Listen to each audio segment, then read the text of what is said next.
আজ আশুলিয়া সাভার ঢাকা ইপিজেড এলাকা প্রচণ্ড জ্যামজট দেখা দিয়েছে। হ্যালো ভাইয়া, যেখানে দেখা যাচ্ছে হাজারো শ্রমিক সারিবদ্ধভাবে ইপিজেড থেকে বেরিয়ে আসতেছে। বড় বড় ট্রাক, বাস ও অটো, সিএনজি দ্বারা এখানে যানবাহন রয়েছে।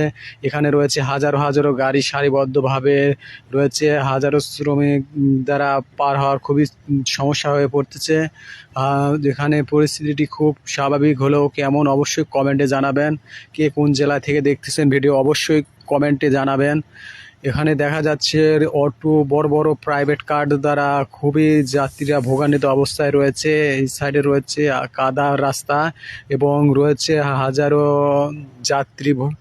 ঢাকা আণবিক এলাকার পরিস্থিতি রাস্তা দেখা যাচ্ছে। হ্যালো ভিউয়ার্স, আস্তে আস্তে ইপিজেডের এলাকায় পরিস্থিতি কেমন অবশ্যই কমেন্টে জানাবেন। পরবর্তী ভিডিও পেতে অবশ্যই ফলো দিয়ে রাখবেন, কারণ যত ফলো দিয়ে রাখবেন তত নেক্সট নতুন ভিডিও পেতে থাকবেন।